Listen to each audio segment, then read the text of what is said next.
So welcome everyone. I guess maybe final exam time or something now, is that what I hear? But I'm glad anyway that you all got here. We're very fortunate tonight to hear from Dr. Resnick. I want to thank Pacific Learning Alliance and Stanford's Bhakti Yoga Club for putting on this talk, and like all our other programs, there will be time for not only questions and answers after the lecture, but time for meeting Dr. Resnick afterwards and taking a nice vegetarian dinner that's offered for free here. So stick around, and also to have a chance to peruse and perhaps purchase some of the spiritual books that are offered here. So it's my great honor to be able to introduce to you Dr. Howard Resnick, also known within the International Society for Krishna Consciousness as His Holiness Hridayananda Das Goswami. He joined the Hare Krishna movement when he was a philosophy student at Berkeley. He was about 20 years old, I think, in the early 1970s. And 69 actually, 1969. He quickly became famous throughout the Hare Krishna movement for his facility with memorizing and understanding and explaining the essential scriptures of Bhakti Yoga, and his facility with languages.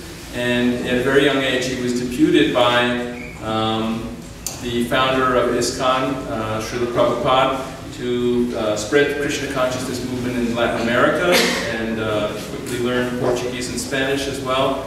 I don't remember exactly when it was, maybe 1974 or something, there was one Professor Bharati at UCLA who was kind of... Is it Berkeley or? It was at Syracuse. Oh, was it Syracuse? 72. 72, okay. I remember that I heard the tape recording, but there was a professor that was accusing that all the Hare Krishnas aren't very philosophical, they just chant and meditate, but they don't really understand Indian philosophy. And there was a debate in which Dr. Resnick presented the Hare Krishna side, and I think anyone who hears the debate will accept that Professor Bharati was sufficiently humbled, and later became quite friendly with the Hare Krishna movement, I should say.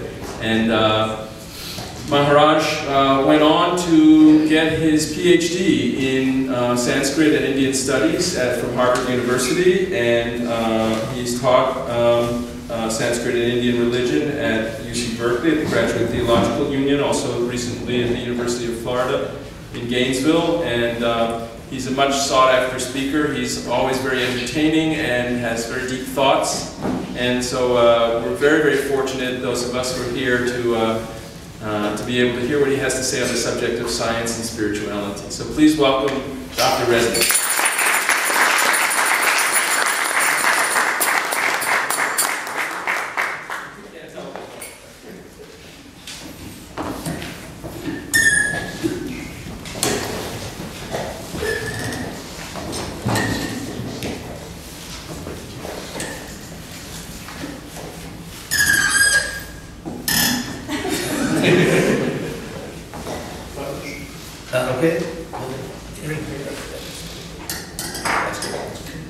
Thank you all for coming. It's an honor to be here at Stanford University, certainly one of the world's great universities. And after that introduction, I realized I have a serious responsibility to be entertaining. So anyway, perhaps I could first invite you to all join me in turning down our cell phones. So I won't make you all do.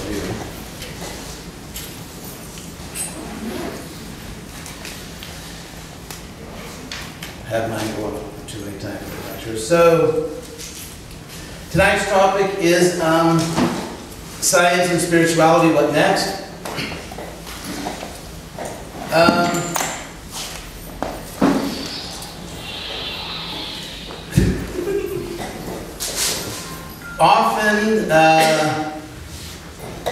Often this topic, roughly speaking, this topic is articulated in terms of science and religion. In fact, the Stanford Encyclopedia of Philosophy has an article on this in which they put it that way. I can't remember whether they applied to religion or science, but there's an article in Stanford, Encyclopedia of Philosophy on Science and Religion.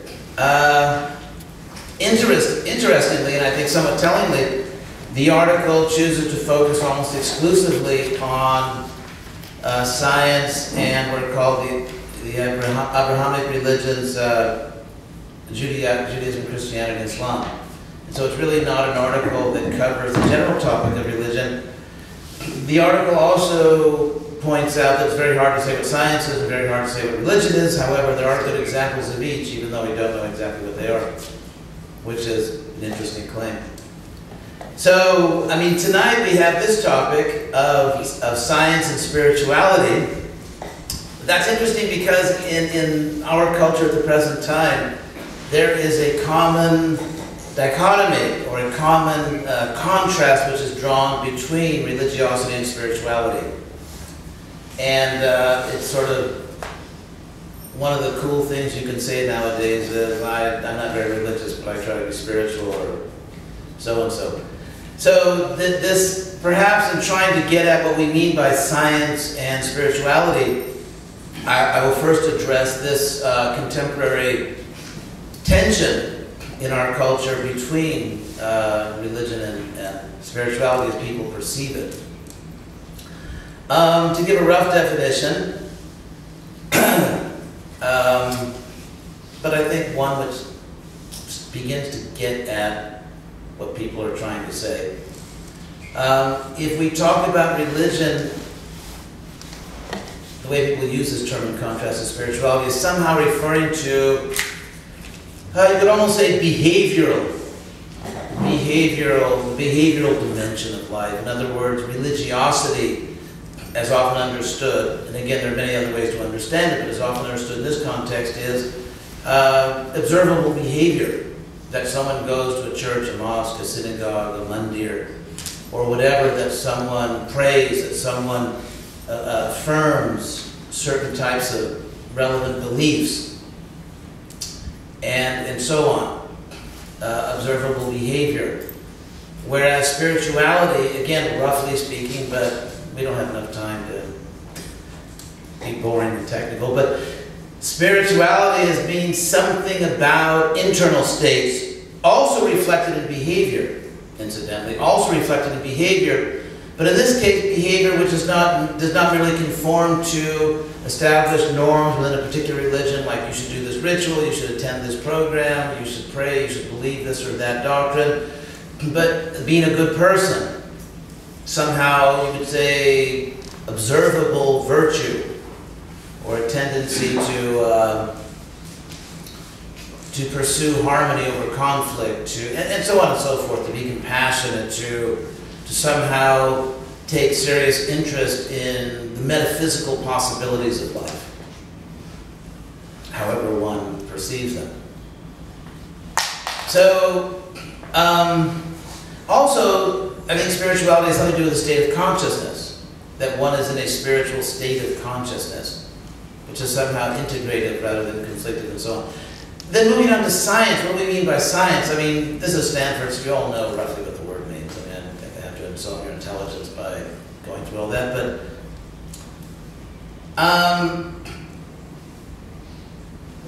interestingly, in this little analysis I'm doing, science somehow matches up to religiosity in the sense of observable phenomena. If we go with this rough set of definitions that science, that religiosity somehow refers to observable behavior, then science, again, roughly speaking, because there are many definitions of science, roughly refers to the observable behavior of empirically perceptible things. You know, if you can't observe something, even if it's a principle, then some people say, well, that's not really about science. So how did we even get to the state we're in now? If we look at the history of the relationship between people who are fascinated by the material world, the physical world, and try to understand it by experimentation, by observation, by reasoning about it, without recourse, let's say, to supernatural phenomena, the influence of gods and goddesses, or other types of mystic energies in the universe, but simply said, okay, let's take the physical world as a system, a self-contained system, and see what we can figure out about it. And so, okay, let me put it this way. It has always occurred to people. It has basically occurred to every known civilization that in some way we can talk about, even if everybody in that civilization doesn't like to talk about it, but there's some intelligible way in which we can talk about internal and external realities. For example, we have our feelings. We have our own internal state of consciousness. It's said in philosophy and epistemology that every one of us has privileged access to our own internal mental states. In other words, you know, assuming, let's say, that you're awake, you're conscious, and things are kind of roughly within normal range, you know more than anyone else what you're feeling, what your real feelings are, and how you're seeing things. And so your perception of the world through your eyes, through your ears, and so on and so forth, you have an exclusive, privileged access to that no other human being has. And some people have chosen, for example, certainly not exclusively, but to give India as an example,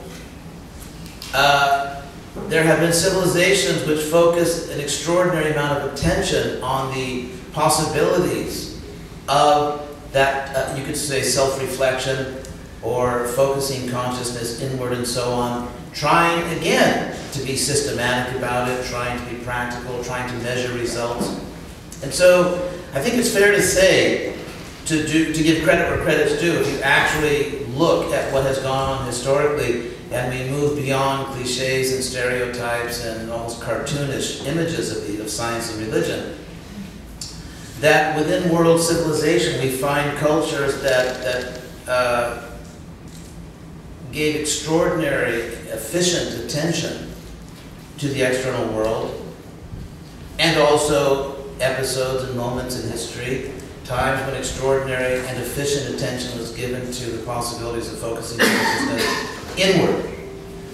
Now, due to various historical circumstances, the tension that now exists, you could say in many quarters, the estrangement between science and spirituality, or science and religion, I won't quibble over these terms because we kind of know what we're talking about. This estrangement in many quarters, and in some places it's almost a shooting war. Of course, it has its history. Civilizations, for a very long time, have noticed that there is an internal aspect to life and an external aspect to life, and different people, based on their natures and propensities and whatever circumstances, have focused on one or the other or both. And I would say in most civilizations in history, they haven't really been battling each other. So if we want to trace how did our current situation come about, of course we obviously have to go back to the Renaissance, in which people, in a sense, rediscovered nature as something positive. Again, these are rough generalizations, but they mean something. Rediscovered the natural world as something admirable and worthy of significant human attention. We have to, I think, what you could really call the North, in a sense, a type of North European backlash against a Southern European Renaissance, because that's what it was. It wasn't a rebirth of Germanic culture, the Renaissance. It was, it was Athens and Rome. It was a rebirth of Southern European culture. You get this North European backlash, actually, for various complicated reasons, called the Protestant Reformation. And what's interesting about this Protestant Reformation, among many things, is that Luther, for example, Martin Luther certainly is a seminal figure in the Reformation, has certain, I don't mean to be disrespectful by saying slogans, but certain themes, such as, for example, sola scriptura, which in Latin, of course, means only Scripture, or sola fide, only faith.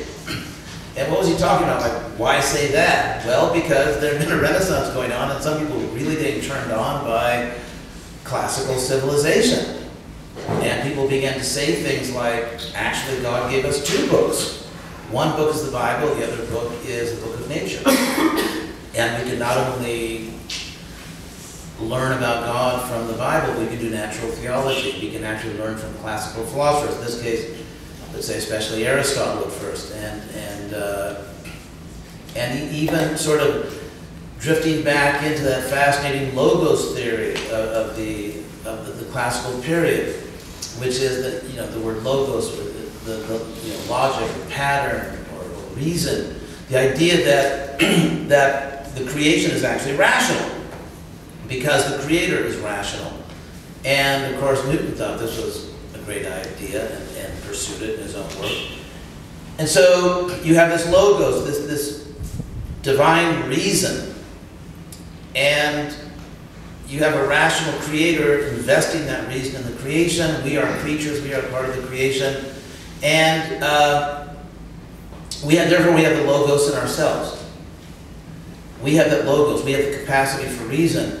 And we can study the creation, including ourselves, and the rest of nature, and the logos within ourselves by connecting with the logos in nature, in the world, in all the different ologies. We are connecting to the mind of God. This was a very popular idea actually at the time of Jesus. It was, of course, a pagan idea, and therefore it sort of fell on hard times during the Middle Ages. But still, it came back, and so the notion of imago Dei, that we're made in the image of God, that somehow the very fact that we try to understand the universe, the very fact that we pursue ologies, that we reason, we use logic, we use science, all these things are actually divine gifts. And as you know, many of the greatest scientists, at least up to a certain point in history, felt exactly this way. So in any case, even during the Renaissance, actually, at a certain point, the Vatican was one of the main patrons of the new science.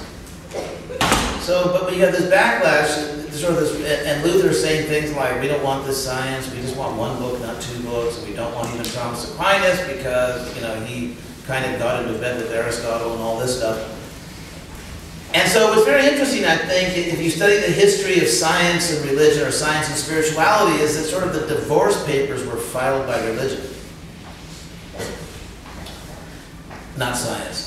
And then, of course, we coming into the 1600s, and the age of reason, and Bacon, and the scientific method, and at first, of course, they're still trying to stay roughly within Christendom, but then in the 1700s, it gets too claustrophobic for a lot of European thinkers, and they start saying that we really need to go outside this paradigm. We need more freedom. And of course, you get anyway. I won't say the Empire Strikes Back. That's disrespectful. But you get this battle. You get this battle back and forth, and which heats up, and then gradually, with the tremendous success of science, their extraordinary accomplishments in many different areas, they sort of win the battle for the hearts and minds of a lot of people. So that although religion remains strong, science and in general secular scholarship captures the university. It actually captures the university, and this is like this is a really important bastion. It's interesting that that if you study the history of the Western university, that apparently quite a few years after Newton, they were still teaching Ptolemaic astronomy in the best universities. Because there was this, that's why in the 1700s you got all these, what do they call these, salons in Europe. The great intellectuals in Paris or London, they would meet in these salons. Why? Because they couldn't get jobs in the universities. So you have this, again, speaking now sociologically, socio-historically, and not trying to declare this is the truth of it all. You have a similar situation now, where you have a lot of people who who have a lot of traction in the society, have a lot of cultural influence, but they could never get a job in a serious university because they are in the wrong paradigm. And it's, of course, the mere reflection. Nowadays, if you dabble too much in metaphysics, you can't get a job or whatever. Whereas before, if you weren't religiously committed, you couldn't get a job. And so that's another interesting topic. The university has always kind of a sectarian enterprise, whichever side it happens to be on. And using sort of the sociology of power to exclude and stigmatize wrong paradigms. Well, that was just a little introduction. And I mean, that actually might sound scary if that was a little, you know, how long am I going to talk in the big part? But if we look nowadays, like, and the topic here is what's, you know, what next? Like you know, what's going to happen next? I have a few observations. If we look today at the relationship between spirituality and science, or, I mean, fortunately, there is a tendency, I think, now for reconciliation in many quarters. There are still, I remember I read in the newspapers, I don't know, maybe 20 years ago, that there was actually still a Japanese soldier in a remote South Pacific island that did not know World War II had ended. And this was, of course, probably about 40 years after it. And he lived in the jungle and he came in to get supplies and no one ever told him the war was over. So, in that sense, I don't see any good reason why there should be this estrangement. Obviously, for those who seriously and systematically seek knowledge with integrity, with rigor, you know, with responsibility, I think for such people, sloppy science or sloppy theology are equally annoying. So when we speak about spirituality, what I mean to say is these are very large categories that, you know, it's a very wide net that brings up a lot of stuff. And so, how should I go about that? What do I mean? Because I'm actually, how should I put in danger here of drifting into political incorrectness? But the point I want to make here is that, okay, I'll make a few points. First point here, that in studying the history of science, and in studying the history of religion and philosophy and theology, I personally don't see any really good reason to conclude that these two enterprises are naturally and irrevocably at odds. What has happened, if you study Western history, the relationship between religion and science has been deeply politicized. It has been deeply politicized. And this goes into the whole nature of Western civilization. For so long, the role of power in Western civilization, I have to go back, anyway, we have to go back just almost 2 millennia. And that is in the Roman Empire. Let's go back to the Roman Empire just for a second, because I think this is really important to understand the situation we're in now in the relationship between science and spirituality and religion. In the pagan world, people obviously had their religions. There was such a thing as traditional Roman religion, and there was traditional Greek religion, and as Rome expanded its influence, they brought within their sphere of influence all kinds of religions. And so it was kind of, in some ways, the Roman Empire, a New Age extravaganza, you might say, if you look at and if you read Tacitus, for example, if you read Tacitus, the great Roman historian of the 1st century, he's a brilliant historian and a bit of a redneck. For example, he thinks that all the astrologers should be kicked out of Rome. And he, in the last chapter of Tacitus, Romans. In the last chapter of the history of Tacitus, he really starts in very strong, harsh language, putting down Judaism and Christianity. I mean, he really thinks that these things are barbaric and yuck. I mean, these things, we should get them out of Rome. So, I mean, obviously there were people that felt strongly about their culture back then. However, in general, the Roman Empire was religiously pluralistic. For example, there was a program in which the Roman emperor would send gifts, money, to many religions of the empire to have worship performed in the name of the emperor, because basically there was a Roman attitude that there are many religions, there are different channels to divine power, and you just can never have too much divine power. I mean, the Romans thought you could never have too much of any kind of power, really. But so again, giving rough generalizations, but nevertheless rough generalizations which will actually stand scrutiny. The pagan world, the classical pagan world, was religiously pluralistic and basic and roughly tolerant. In other words, you could practice various religions if you did not offend or disturb the balance. Just like, for example, if you look at what happened after Cromwell, after those terrible, wars of enthusiasm in the 1600s in England, that they sort of reestablished the status quo where you had religious freedom. Don't try to preach to your neighbors. And, I mean, you could preach in the Roman world, but there were limits. In any case, when the Roman Empire adopted a new religion, I think basically all historians agreed that that was sort of the beginning of the end of the type of religious freedom that the classical world had enjoyed.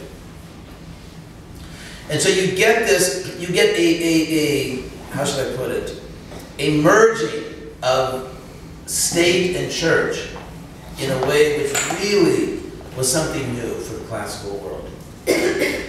As one of the historians put it, if you look at the role of religion, let's say, in the Roman Empire, which was really, in a sense, Western civilization up to a certain point, it was almost like, let's say, you had to respect the Roman gods almost in the way that people are expected to stand up, say, at the ballpark when they play the national anthem, or respect the flag, or things like that.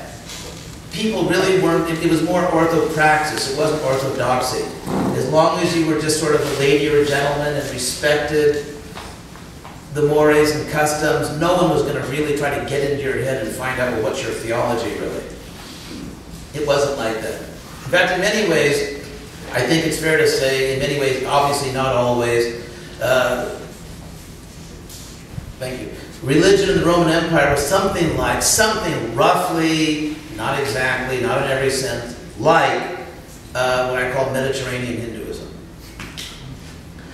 In which also there is, and there are astonishing similarities, and of course you have the whole Indo-European mystique there. But in any case, when you join the state, the political state, and you join the military and the government with church in a sort of almost in an absolute way, so that every war becomes a religious war.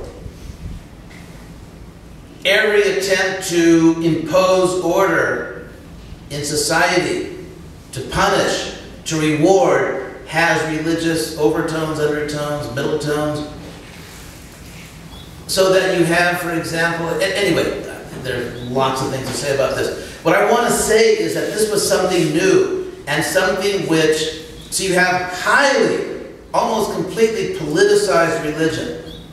And when science begins to really, let's say, grow into, it really takes its birth in a sense. It's almost, in fairness, it's reborn, let's say, with the new scientific revolution. It's not that people in the classical world had absolutely no interest in the systematic study of nature. But as science arises and begins to, have success after success, they really fatten up their batting average, and they're really doing well. They bump up against, and of course the trial of Galileo and the views of Luther, they start to bump up against, not merely religion, it's not bumping up against merely a different epistemology, a different worldview. That might have been settled in kind of, ladylike and gentlemanly discussions and debates and everything. They're bumping up against a different worldview which is totally politicized and militarized. A politicization and militarization, which of course takes place with Roman Empire adopting a particular religion, which then was, whether you like it or not, the religion of the state, and synagogues and pagan temples were at times destroyed, people were persecuted, and anyway, it's a long history. So, what I mean to say is you cannot understand the way that science, through history, let's say starting from the 1600s when it really became a major player, you cannot understand the way in which it developed its self-understanding, its priorities, what it needed to do vis-a-vis religion, how it treated religion when it took over the universities, how it treated its former oppressors, who didn't before it didn't allow them to the university. You can't understand any of this unless you understand that they're doing all this against a completely politicized and militarized religion. And so what you get is a militant political science. A militant and highly politicized science where, obviously in science, to me it's very obvious, and some people may not agree with me, but I'm probably too arrogant to worry about that. Anyway, but what I really believe is that there is a non-controversial area of excellent science, and it's science which is brilliant, it's often a work of genius, it benefits everyone, and if I have health problems, I thank God for good science. And when I have to get on a plane, I'm very grateful that it works. And not only applied technology, I mean all kinds of discoveries, just of, theoretical physics, cosmogony, cosmology. So science actually has, I think, almost more than we can say, benefited us. Intellectually, health-wise, in many, many different ways. At the same time, there are boundary areas. There are areas where hard science is not quite as hard. And it starts to, it gets a little softer, it gets a little more theoretical, and the requirements